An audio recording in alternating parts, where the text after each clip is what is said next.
Masuk, like, share, comment, subscribe, masuk, bos labas, oke, masuk Pak Eko. Sekarang masuk ke video, bokor atau Hortensia hydrangea macrophylla.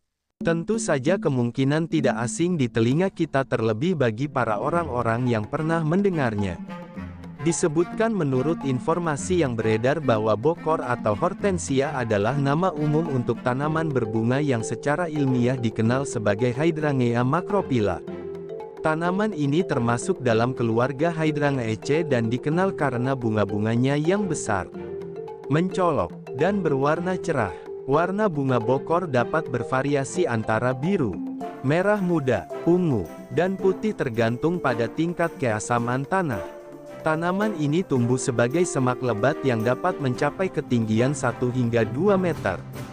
Kemudian menurut informasi yang beredar bahwa hortensia berasal dari Asia Timur, terutama Jepang dan Korea, dan telah dibudidayakan sejak ratusan tahun lalu. Di Jepang, tanaman ini dikenal sebagai ajisai dan memiliki nilai estetika serta simbolisme dalam budaya tradisional. Hortensia kemudian diperkenalkan ke Eropa pada abad ke-18 oleh ahli botani barat seperti Philibert Commerson.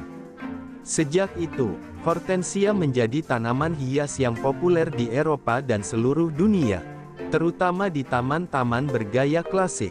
Kemudian menurut informasi yang beredar bahwa hortensia biasanya berbunga pada akhir musim semi hingga awal musim gugur tergantung pada iklim lokal.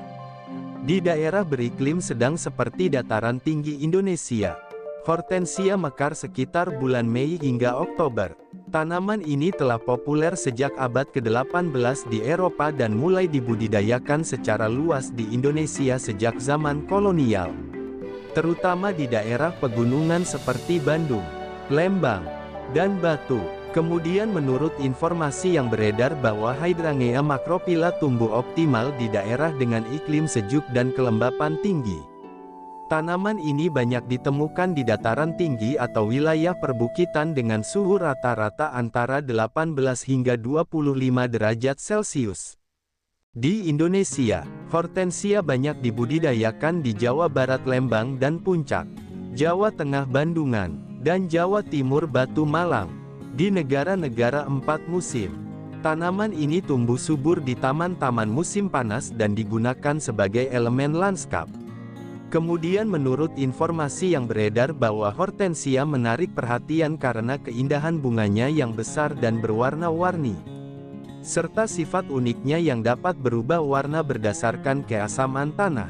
Warna biru muncul di tanah yang asam, sedangkan warna merah muda atau ungu muncul di tanah basah. Selain keindahan visualnya, hortensia juga memiliki nilai simbolik di berbagai budaya. Di Jepang misalnya, bunga ini dikaitkan dengan perasaan tulus, rasa syukur, dan permintaan maaf. Di sisi hortikultura, tanaman ini juga menjadi favorit dalam desain taman karena mudah dirawat dan memiliki tampilan yang elegan. Kemudian menurut informasi yang beredar bahwa menanam hortensia memerlukan perhatian terhadap jenis tanah, pencahayaan, dan penyiraman. Tanaman ini tumbuh baik di tanah yang gembur, kaya humus, dan memiliki drainase yang baik. Lokasi tanam sebaiknya teduh sebagian, tidak terkena sinar matahari langsung sepanjang hari. Penyiraman dilakukan secara rutin agar tanah tetap lembab tetapi tidak tergenang. Pemangkasan dilakukan setelah masa berbunga untuk merangsang pertumbuhan tunas baru. Pemupukan menggunakan pupuk kompos atau pupuk khusus bunga akan membantu pertumbuhan dan warna bunga yang optimal. Keasaman tanah juga dapat dikontrol menggunakan zat pengatur keasaman jika ingin mengubah warna bunga. Kemudian menurut informasi yang beredar bahwa bokor atau hortensia atau Hydrangea macrophylla merupakan tanaman hias yang memiliki nilai penting dari berbagai sudut pandang.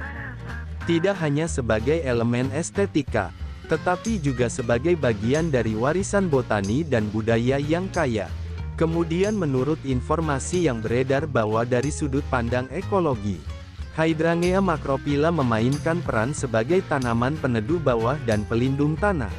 Sistem akar yang menyebar dan kuat membantu mencegah erosi tanah, terutama di daerah dataran tinggi yang curam. Selain itu, meskipun bukan tanaman utama penyedia nektar, bunga hortensia tetap menarik perhatian beberapa jenis serangga penyerbuk seperti lebah kecil dan kupu-kupu, sehingga berkontribusi terhadap keberlanjutan ekosistem taman atau hutan sekunder. Kemudian menurut informasi yang beredar bahwa dari sisi hortikultura dan rekayasa tanah, keunikan fisiologis hortensia terletak pada kemampuannya mengubah warna bunga tergantung kadar aluminium dalam tanah, yang hanya dapat diserap dalam kondisi keasaman tertentu. Di tanah asam atau keasaman rendah, aluminium tersedia dan bunga menjadi biru. Sementara di tanah basah atau keasaman tinggi, aluminium tidak terserap dan bunga berubah menjadi merah muda. Fenomena ini menjadikan tanaman ini sebagai alat edukasi populer di bidang ilmu tanah dan agronomi.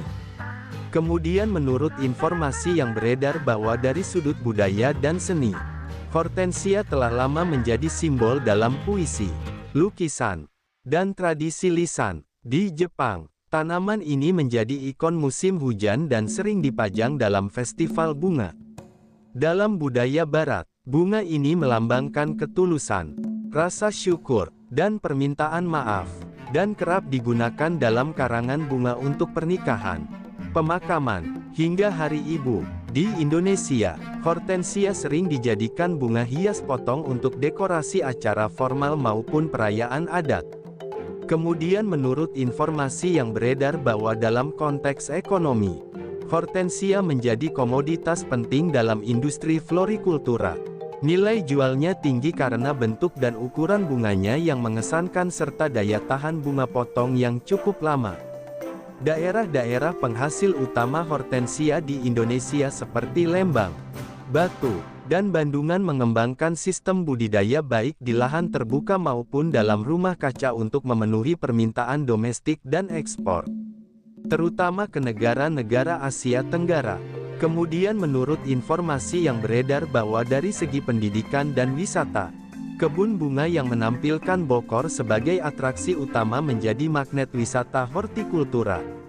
Banyak kawasan agrowisata memanfaatkan daya tarik visual tanaman ini untuk menarik kunjungan masyarakat, baik untuk tujuan rekreasi, fotografi, maupun edukasi tentang konservasi tanaman berbunga.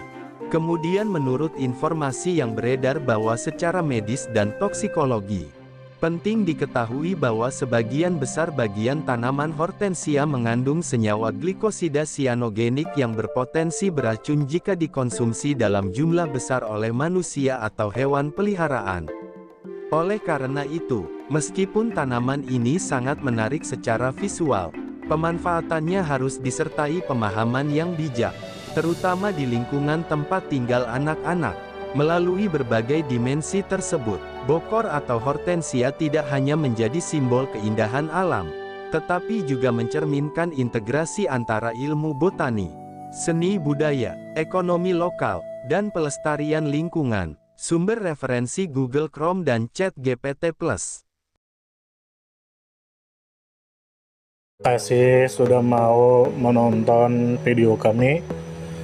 Semoga kita semua disehatkan badan, dilancarkan rezeki, dikabulkan segala hajat. Channel kami Bubi Bupel itu disingkatan dari pecinta binatang, pecinta buah-buahan, dan pencinta tanaman. Yang mana kami akan menampilkan video secara umum tentang tanaman, tentang buah-buahan, tentang binatang, dan yang terkait dengan mereka. Kami percaya bahwa dengan menampilkan video tersebut bisa membuat kita mengetahui dan membuat kita mencintai alam, dimulai dari mengenal dan memahami setiap makhluk hidup di sekitar kita. Jika kita pencinta alam sejati atau baru memulai tertarik dengan dunia flora dan fauna, maka channel kami bisa Anda tonton. Jika Anda suka, silakan like, Jika Anda tidak suka, silakan dislike. Jika Anda suka, silakan sebarkan. Dan jangan lupa subscribe. Salam damai.